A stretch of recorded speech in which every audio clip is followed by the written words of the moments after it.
Assalamualaikum warahmatullahi wabarakatuh. Video kali ini menceritakan tentang perjalanan Rasulullah Shallallahu Alaihi Wasallam tabligh ke Taif dengan penuh keberanian dan kegagahan, dengan hanya ditemani oleh Zaid bin Harisah. Setelah berakhirnya pemboikotan terhadap umat Islam yang berdampak dengan wafatnya Ummul Mukminin Khadijah binti Khuwailid radhiyallahu anha dan paman beliau sallallahu alaihi wasallam Abu Thalib, di mana tahun itu kemudian disebut tahun kesedihan. Dalam keadaan seperti itu, Rasulullah sallallahu alaihi wasallam melanjutkan misinya menyampaikan kebenaran Islam kepada penduduk Mekah. Ternyata orang-orang Mekah tidak mau lagi mendengarkan seruan Rasulullah Shallallahu Alaihi Wasallam, dan hal itu membuat beliau Shallallahu Alaihi Wasallam sedih. Beliau merasa bahwa usaha beliau telah terhenti, maka beliau memutuskan pergi bertabligh keluar kota Mekah. Untuk itu beliau memilih pergi ke Taif, dengan harapan penduduk Taif mau mendengar dan menerima dakwah beliau Shallallahu Alaihi Wasallam. Beliau berharap agar mereka beriman dan menerima kebenaran Islam. Putusan Rasulullah Shallallahu Alaihi Wasallam ini berdasarkan pertimbangan sunnah para nabi terdahulu. Seperti Nabi Musa alaihissalam kadang-kadang menjumpai Fir'aun, kadang-kadang pergi ke Israel, dan kadang-kadang pergi ke kaum Madian. Nabi Isa alaihissalam pun kadang-kadang ke Galilea, kadang-kadang ke tempat-tempat di seberang sungai Yordan, dan kadang-kadang ke Yerusalem. Maka ketika Rasulullah Shallallahu Alaihi Wasallam melihat kaum Mekah tidak mau lagi mendengarkan tabligh dan dakwah beliau, mereka tidak hanya menolak, bahkan mereka menganiaya beliau Shallallahu Alaihi Wasallam. Maka Rasulullah Shallallahu Alaihi Wasallam memutuskan untuk pergi ke Taif. Rasulullah Shallallahu Alaihi Wasallam dengan ditemani hanya oleh Zaid bin Harisah berangkat ke Taif untuk menyampaikan tabligh Islam pada tahun 10 kenabian.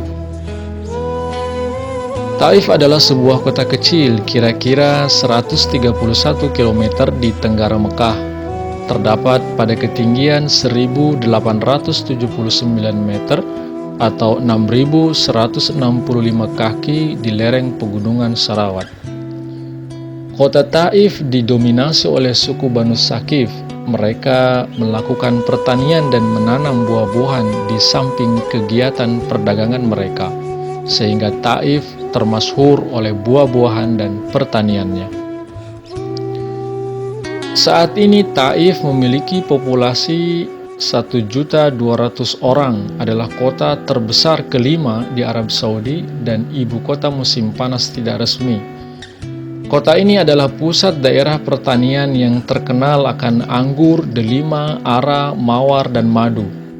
Taif dikenal sebagai kota mawar dan tujuan musim panas terbaik di Arab Saudi karena menikmati cuaca yang sejuk selama musim panas.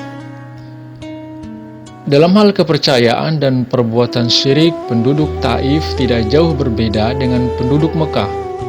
Saat itu, berhala-berhala yang terdapat di Ka'bah tidak merupakan satu-satunya. Pula tidak berarti bahwa tidak terdapat berhala-berhala penting di tempat lain di Arabia.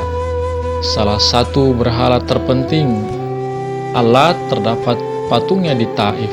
Oleh karena itu, Taif juga menjadi pusat ziarah.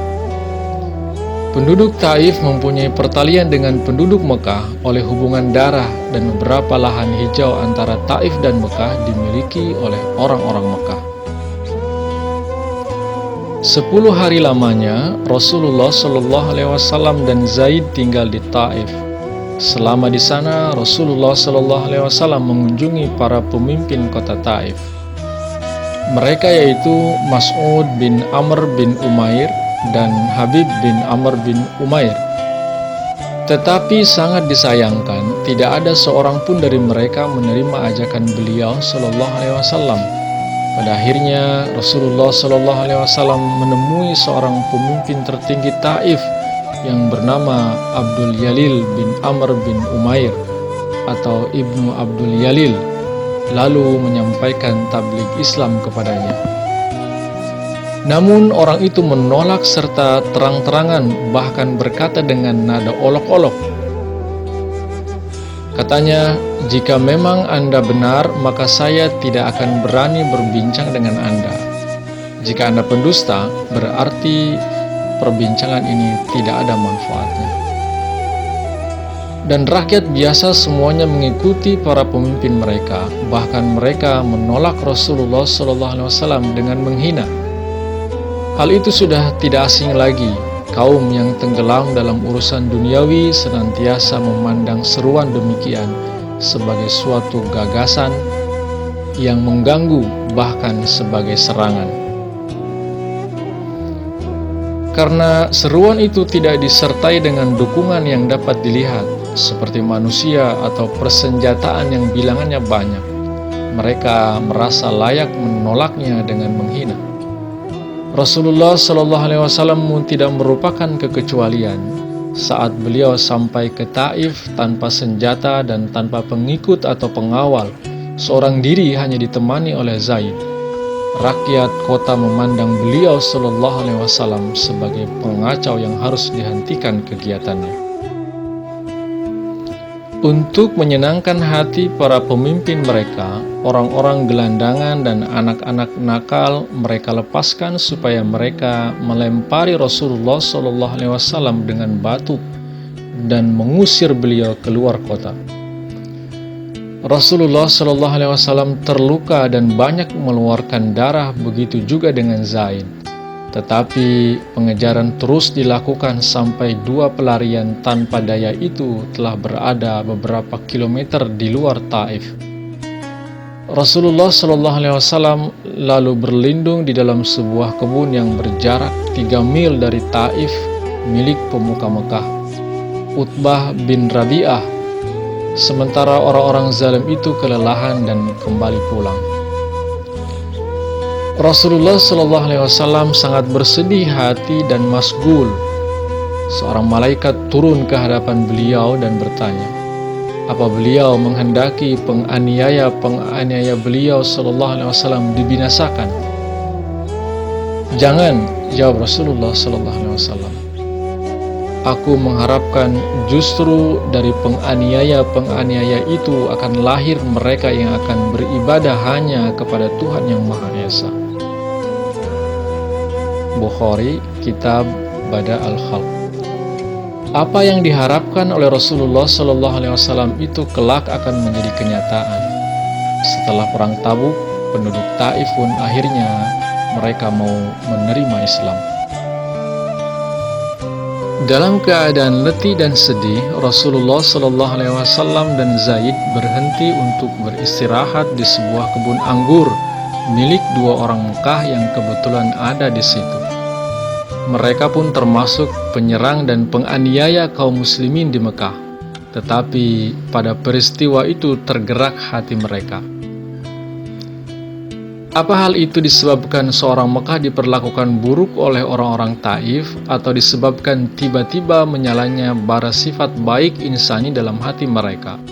Mereka memberikan senapan anggur yang diantarkan oleh seorang budak Kristen bernama Adas yang berasal dari Niniwe. Adas menyodorkan nampan penuh anggur itu kepada Rasulullah SAW dan Zaid. Ia melihat keduanya dengan iba dan merasa tertarik kepada Rasulullah SAW. Ketika ia mendengar Rasulullah SAW bersabda, Bismillahirrahmanirrahim, dengan nama Allah yang Maha Pengasih lagi Maha Penyayang. Latar belakang Kristennya tersentuh dan ia merasakan seolah-olah ia berhadapan dengan seorang Nabi Bani Israel. Rasulullah SAW menanyakan dari mana ia berasal, dan Adas menjawab, dari Niniwe yang disambut oleh Rasulullah SAW. Yunus, putra Amitai yang berasal dari Niniwe adalah orang suci, seorang nabi seperti aku. Rasulullah SAW menyampaikan tabligh Islam kepada Adas. Adas merasa terpukau dan segera beriman. Dirangkulnya Rasulullah SAW dengan air mata berlinang dan mulai mencium kepala, tangan, dan kaki beliau SAW. Meskipun mengalami kegagalan, ada suatu keagungan dan kepahlawanan dalam perjalanannya Rasulullah SAW ke Taif. Seorang diri dihina dan ditolak oleh kaumnya sendiri, pergi dengan gagah tanpa ragu-ragu dengan nama Tuhan, seperti Yunus ke Niniwe dan memanggil suatu kota musyrik untuk bertobat dan menerima ajarannya. Hal ini menunjukkan dengan sejelas-jelasnya betapa teguh dan dalamnya keimanan kepada tugasnya yang bersumber dari Allah Subhanahu wa Ta'ala. Sesudah pertemuan selesai, Rasulullah SAW memanjatkan doa kepada Allah Ta'ala. Ya Allah, hamba panjatkan doaku kepada Engkau. Hamba sangat lemah, kaumku memandang rendah dan hina kepadaku. Engkau adalah Tuhanku, kepada siapa lagi Engkau akan melepaskan hamba? Kepada orang-orang asingkah yang mengusirku, atau kepada musuhkah yang menganiaya hamba di kotaku sendiri? Jika Engkau tidak murka kepada hamba, hamba tak akan menghiraukan mereka, musuh-musuh itu. Semoga rahmat Engkau beserta hamba ini. Hamba berlindung di dalam nur wajah-Mu. Engkaulah yang dapat mengusir kegelapan dari bumi ini dan menganugerahkan kedamaian di sini dan di akhirat. Janganlah murka dan kutuk Engkau turun kepada hamba-Mu ini. Engkau tak pernah murka kecuali untuk segera ridho sesudahnya. Dan tidak ada kekuasaan dan perlindungan kecuali beserta Engkau. Seusai mendoa demikian, beliau pulang kembali ke Mekah. Dalam perjalanan beliau singgah di Nahlah beberapa hari dan kemudian berangkat lagi. Menurut hukum adat di Mekah, beliau sudah bukan penduduk Mekah lagi. Beliau telah meninggalkannya, sebab beliau memandangnya tidak bersahabat dan tidak dapat kembali lagi kecuali dengan izin kaum Mekah. Oleh sebab itu, beliau mengirim Zaid kepada Mu'tim bin Adi, seorang kepala kabilah Mekah, untuk meminta apakah kaum Mekah mau mengizinkan beliau kembali ke Mekah. Mu'tim, walaupun musuh keras seperti yang lain, mempunyai hati yang mulia. Ia mengumpulkan anak-anak dan sanak saudaranya. Dengan bersenjata lengkap mereka pergi ke Ka'bah. Berdiri di pelataran, ia mengumumkan izin Rasulullah SAW kembali. Rasulullah SAW kembali dan bertawaf di Ka'bah. Mu'tim, anak-anak dan saudara-saudaranya dengan pedang terhunus mengantarkan Rasulullah SAW ke rumah beliau. Jasa Mu'tim ini sangat diingat oleh Rasulullah SAW. Saat perang Badar, beliau SAW bersabda, "Seandainya Al-Mu'tim bin Adi masih hidup, lalu dia mengajakku berbicara tentang para korban yang mati ini, maka tentu aku serahkan mereka kepadanya." Hadis riwayat Bukhari. Mu'tim hanya memberi jaminan sebatas Rasulullah SAW bisa kembali ke Mekah. Selain dari itu, seperti semula, Mekah kembali lagi kepada permusuhannya kepada Rasulullah SAW. Kota kelahiran beliau SAW sendiri sepertinya menjadi neraka bagi beliau. Tetapi beliau terus-menerus menyampaikan tabligh. Sebutan Tuhan yang Maha Esa mulai berkumandang di mana-mana dengan cinta dan kesungguhan hati, serta syarat dengan rasa peri kemanusiaan. Rasulullah SAW tetap giat dalam menyampaikan tabligh beliau. Orang berpaling, tetapi beliau terus-menerus berseru dan memanggil mereka. Beliau menyampaikan dakwah beliau tak peduli diperhatikan atau tidak, dan kegigihan itu tanpa akan berhasil. Beberapa dari antara mereka tertarik dan menyatakan iman. mereka secara terang-terangan dan ikut serta dalam penderitaan orang-orang Muslim lainnya. Tetapi banyak, walaupun tak beriman di dalam hati, yang tidak berani mengatakan dengan terang-terangan. Mereka menunggu turunnya kerajaan ilahi ke bumi.